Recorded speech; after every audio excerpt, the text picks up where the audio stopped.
الحروف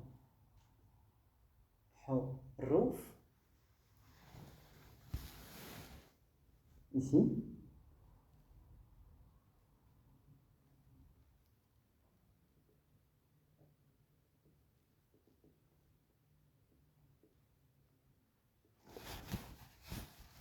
الحروف الشجرية الشجرية الحروف donc les lettres الشجرية شجرية. Pourquoi c'est intéressant? Vous pouvez noter si vous voulez, parce que on a le jim ici,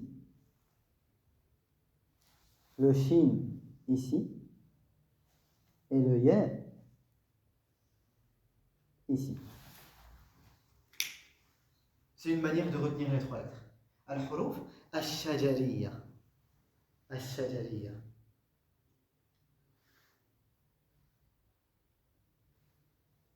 Et fun fact, shajariya. Shajar. Shajar, donc le début de ce mot. Shajar. Shajar. Le début du mot. Ça veut dire? Ça veut dire quoi? C'est un arbre. Ça veut dire arbre. Yassine. C'est comment déjà? Elle a dit يخرج من الشجر الأخضر نار فإذا أنتم منه توقنون من الشجر الأخضر de l'arbre vert. Ça veut dire arbre. Mais là, l'important, c'est pas le sens, c'est pas ce que ça veut dire. C'est que quand on dit shajariya, il y a le shin, il y a le jim et il y a le ya. Il y a les trois lettres qui viennent du milieu de la langue. Alors ces lettres-là, elles sont spéciales. On a tendance à dire quoi? On a tendance à dire jim, c'est comme un DJ, j. En turc, on a la lettre j carrément. Shin, c'est comme chat, un ch, sh, ch. Et ya, c'est un y. Bon, pour y, ouais, je suis d'accord. Y, il n'y a pas de problème, c'est un y. En revanche, et là, je rentre dans les détails, jim et shin, c'est pas si simple que ça. Il y a des détails. Jim et shin, la bonne prononciation, elle est plus profonde que ça. Et s'il le faut, on fera que ce sujet-ci, parce que ça, c'est vraiment un sujet spécial, et peut-être le suivant aussi, et on va arrêter. Parce que je fais lentement, mais sûrement. D'accord? Donc je ne vais pas trop rentrer dans les détails.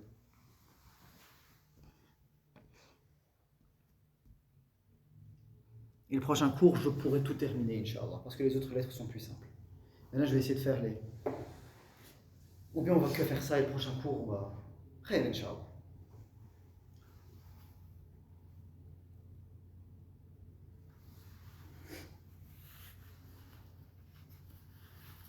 Donc ici, ce qui est important, c'est ces deux lettres-ci, jim et shin. Donc on a tendance à dire j et sh. Le problème, c'est que quand on dit j ou sh, ça ne vient pas du milieu de la langue. Ça vient de l'avant plutôt. Ça vient plutôt d'ici. Là. Vers la pointe de la langue. C'est ce qu'on appelle des lettres qui viennent de l'alvéolaire. L'alvéolaire, ça s'appelle. Donc il y a le milieu de la langue, c'est le palais. Alvéolaire, d'accord? Et puis il y a la pointe, et la pointe généralement elle touche les dents. D'accord? Ça peut être pré-alvéolaire, un petit peu avant. Chut. Donc on a, c'est ici, chut, qui va frotter un petit peu derrière les dents supérieures, un petit peu. Chut, on est devant. Le truc c'est que il faut que ce soit du milieu de la langue. Voilà, c'est entre le lycée. Et je peux vous faire écouter des récitateurs qui disent ainsi également.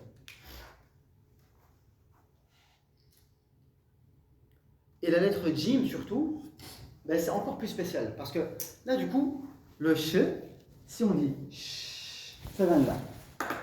Mais c'est un problème. C'est pas supposé venir par là. C'est supposé venir par ici. Du coup, qu'est-ce qu'on a dit? La lettre palettisée, généralement, il y a un petit y dedans, on l'a dit. Comme le que. Le que, en turc, malheureusement, on a une prononciation incorrecte. C'est que le que, il penche vers là. Ça fait un kie. Et bien là, il faut faire pareil, mais dans l'autre sens. Le ch qui est ici, le ch en français qui est comme ça, et bien il faut le tirer là, pour que ça fasse le shin ici. Du coup, il faut faire quoi? Il faut rajouter un petit y. Pas ch, mais comme un soufflement. Imaginez que vous soufflez, mais entre les dents. Et ça, je le disais à Tanarabe, c'est qu'en fait, Tanarabe, il vient de la même ville que moi en Turquie. On a un accent très atypique là-bas. Et le ch, parce qu'on a une lettre ch en turc, on le prononce déjà plutôt comme ça. On fait déjà un petit ch en fait. Shin. Comme un soufflement. Shin. Shin. C'est pas mal. Les sons que j'entends, ils sont bien. On les retravaillera pour pratiquer Inch'Allah les jeudis. Shin. C'est un son, visuellement, quelque chose qui est facile à prononciation, c'est tirer la bouche et les lèvres sur les côtés. Shin. Shin. Shin. Voilà. En fait, le son, on dirait un son zozoté. Mais c'est ça. Shin. Voilà. Pourquoi? Ouais, c'est trop Nissan. C'est pas moi qui le dis, c'est Sibawayh. Argument d'autorité. Shin. Encore Shin, ça va. Le problème, c'est Jim. Jim, il est encore pire que Shin. Pourquoi? Parce que Jim, donc déjà, pareil, si on dit je, si on fait un DJ en français, ici, non seulement la lettre, elle vient de là, surtout certains, alors là, ça déjà, je le dis clairement en plus, attention, il y en a qui disent Jim. Alors ça, c'est incorrect selon tout le monde. Attention, quand on entend A'udhu billahi minash shaytanir rajim, rajim. Ça, c'est incorrect selon tout le monde. Mais ça, on va y revenir dans les attributs des lettres. Je suis désolé, je dois absolument aller dans l'ordre. Dans les attributs des lettres, sifat al-huruf, on a un attribut qui s'appelle shidda al-ikhwa. Donc tout ça, on va voir. Mais je, c'est inacceptable. Ça, c'est sûr à 100%. Je, c'est incorrect. Peut-être qu'il y a des avis minoritaires comme Ibn Khaldoun qui parlait de ga. Alors là, mais en tout cas, par rapport à l'apprentissage qu'on a d'Ibn al-Jazari et de Sibawayh, c'est incorrect. S'il y a des avis minoritaires, c'est pour ça, ça je vous le dis aussi, si vous entendez des gens lire autrement que ce que je vous enseigne, les gars, dites rien, ça va? Peut-être qu'ils savent mieux que nous. C'est pour ça, moi, à chaque fois qu'il y a quelqu'un qui... Généralement, c'est eux qui viennent me chercher, parce que je lis pas comme eux. Et du coup, on me dit, ouais... Et moi, je me défends, et il reste comme ça. Alhamdulillah. C'est grâce à la hidayah et d'Allah. Mais moi, je ne vais pas aller chercher des gens. Ou bien aller leur dire, ouais, est-ce que tu as... Je l'ai déjà fait. Ouais, tu dis ça comme ça. Mais pourquoi tu le dis? Parce que moi, c'est tic-tac. Et des fois, je rentre carrément dans des débats et je leur fais remettre leur vie en cause. Hein, ils disent purée. D'accord? Mais en tout cas, ce qui est sûr, franchement, challenge-moi à ce sujet-là, je suis sûr que ce que dit Sibawayh et Ibn al-Jazari, c'est ça. Après, s'il y en a qui disent Jim, bah, j'attends la preuve. S'il y en a qui disent Gof, ou qui disent Kro, d'accord? Bah, j'attends la preuve. Qui disent Gof. Ah ben je sais, Ibn Khaldoun dit ça, ok, et si Ibn Khaldoun dit ça, tu dis comme tu sais. Wallahu a'lam. Mais entre-temps, nous on apprend classique les gars, et c'est comme ça classique. Ça va? Donc Jim, je disais, donc je déjà, pardon, par rapport au Sifat al-Huruf qu'on va voir dans le cours suivant. Mais ce n'est pas tout. Il y a aussi un autre problème. Et c'est la présence entière de la lettre J en fait. Parce que c'est une lettre, comme on va le voir dans les Sifat plus tard, c'est une lettre de Shidda. Ça veut dire que c'est une lettre instantanée. C'est une lettre qui est supposée être prononcée d'un coup. On va les revoir dans Sifat al-Huruf, je t'en prie. On va les revoir. Mais c'est une lettre qui n'est pas du tout supposée contenir n'importe quel type de friction, de frottement. En fait, il y a un frottement à l'avant de la langue qui procure le son je. Et c'est pas du tout supposé être le cas. Je peux vous faire écouter un récitateur après, Inch'Allah. Et là, on voit qu'effectivement, et le récitateur là, il est spécial. Il s'appelle Noureyn Mohamed Sadiq. Il est décédé. C'est un cheikh, un récitateur soudanais. Et attention, le Soudan et le Yémen, mais surtout le Soudan, c'est les deux pays qui sont connus pour avoir le dialecte arabe le plus proche de Fusha, de l'arabe du Coran et de l'arabe du prophète Mohammed sallallahu alayhi wa sallam. Même dans la prononciation et dans les mots qu'ils emploient. Ouais, les Saoudiens, ils ont pas. Non, mais les Saoudiens, déjà, à la base, c'est même pas des Arabes. C'est des Arabes, c'est des Bédouins. Parce que c'est les régions des déserts, le Najd et compagnie, d'accord? Les vrais Arabes, c'est ceux qui viennent de Cham, la région de Palestine, et le Yémen. Le prophète il a des origines du Yémen, d'accord? Donc à la base, là, cette région-là, c'est pas... Il y a même des hadiths du prophète Mohammed dans lesquels il dit, le hadith il est connu, Allahumma barik fi Shamina wa fi Yamanina. Déverse sa baraka sur le Cham, le Levant, et sur le Yémen. Et les compagnons disent, et qu'en est-il de notre région ici, là on a Makka Madina, donc la région actuelle d'Arabie Saoudite? Ils répètent la même dua, barik fi Shamina wa fi Yamanina. La baraka sur Cham et sur le Yémen. Et quand ils redemandent la même question, ils répètent encore une fois la même chose. Et lorsque les ashab ils reposent encore une fois la même question, il dit cette région, il n'y a que des catastrophes qui vont lui arriver. Subhanallah. Et si on commence à parler des salafis et compagnie, le najd, eh bien là on sait faire des liens. Subhanallah. Le Soudan, il a parlé au prophète? Le Soudan, non. Moi je ne connais pas. Je ne connais pas de narration sur le Soudan. Mais ils sont connus dans le monde arabe pour avoir un dialecte qui est très proche. En fait, ils parlent, subhanallah, même moi quand j'écoute, je comprends tout ce qu'ils disent pratiquement. Enfin, c'est observable, quoi. C'est pas une. Le Soudan, c'est à l'est de l'Afrique du Nord, donc c'est proche du Yémen. Après, Allahu A'lam, s'il y a un lien. Quoi. Et le cheikh là, c'est un cheikh qui avait fait un carton, etc., parce qu'il a une très belle voix, etc. Enfin, soit. Et la lettre Jim, elle est supposée n'avoir aucune trace de J, aucune friction. C'est juste un D. Mais encore une fois, le D, c'est encore pire. Le D, il vient carrément de la pointe de la langue. Donc comment est-ce qu'on va faire un D qui vient du milieu de la langue? Eh bien, ça va être un D. Pas un D, mais un D. Un D qui vient du milieu. Ça ressemble à un J. Jim, Yim. En fait, c'est un J, mais très très fin. Pourquoi? Il faut qu'il y ait le Y, le son Y. Yim. Pas Jim, mais Yim. Et je vais vous faire écouter le récitateur, Inch'Allah. Je vais vous le faire écouter tout de suite. Mais dans les sifat, quand on va voir les attributs des lettres, là ça va être clair et net, Inch'Allah. Je ne sais pas si vous connaissez le cher dont je vous parle. Je ne sais pas. On l'appelle Jungle Imam, l'imam de la jungle. Parce que. Non mais c'est vrai. Parce qu'il est africain. Et en fait il est avec un maqam qui fait très africain. Et ça fait très reggae, tu vois. Ouais, il pleurait durant la prière, masha'Allah. Et c'est un maliki, donc il regardait devant quand il priait. Et il récitait avec la qira'a de Hamza. Il restait avec une autre qira'a. Donc généralement j'ouvre Al-Fajr.